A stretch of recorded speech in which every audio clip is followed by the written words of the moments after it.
This is a short video about myofascial release for the tennis ball and rolling for the lower body and for the pelvis and hips region.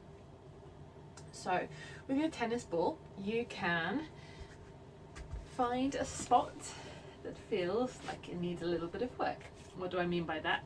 You can sit on the tennis ball, for example, to start with your glutes, and just move around until you find a spot that feels a little bit tender, it might be a bit sore. And try, once you've found that place, you're going to sit into it for a moment, see if you can allow your weight to come into it, and you'll probably need to breathe deeply here. It might be a bit sore. Hopefully after about 10 breaths it should release a little bit, and then you can move the tennis ball to a new spot.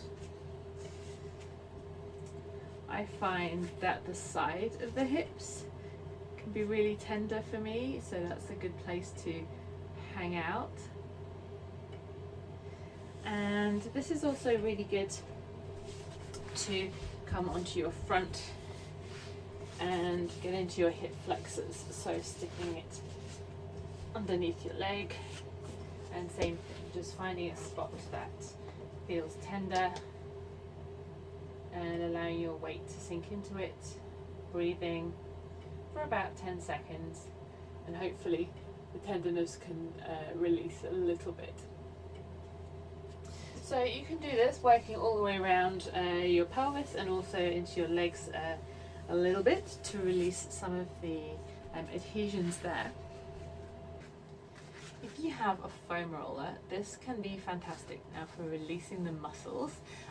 For myself particularly, I find if my knees are ever feeling really sore, if I just roll my thigh muscles out, my quadriceps, it can often help to release them, because if the muscles are tight here, they can be pulling on the knees and creating a little bit of imbalance. So by rolling out, it really helps me to release. Sometimes you'll feel you'll get more range of motion after you've rolled as well. It takes a bit of effort, and sometimes it's almost like you're in a plank position and moving yourself around about on this thing, which can be a bit challenging if you're not feeling very strong. The thing to know is that start just a little bit at a time, and gradually you will be able to build up to do longer. The added benefit is that you're actually really getting a core workout a little bit at the same time as doing the rolling.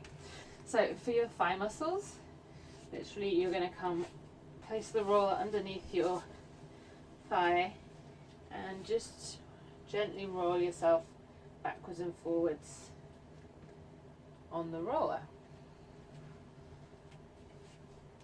If you want to come down onto your elbows, you can do.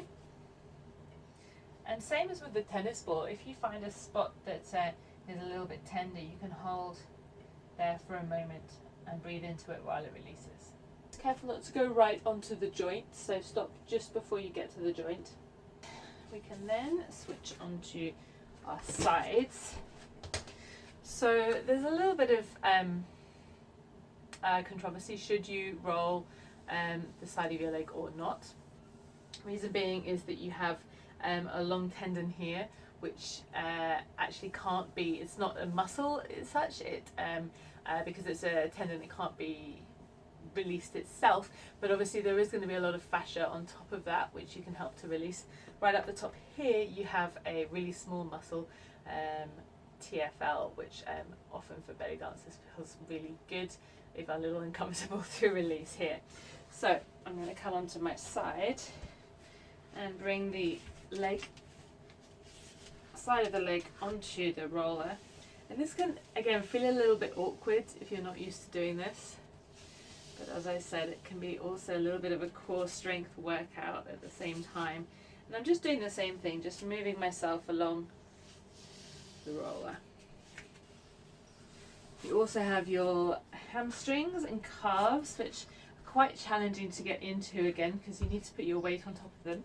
You can start off by just one leg at a time, rolling on the roller as you would do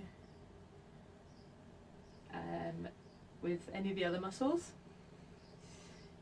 If you're feeling strong and you'd like a little bit of extra challenge, you can bring the other leg on top just to add a little bit more weight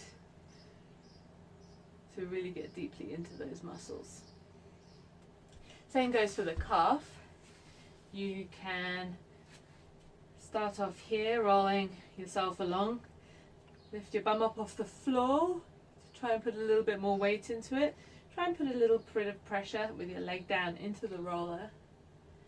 And then if you like, you can always take the other leg on top and get a little bit of strength in the arms and core at the same time.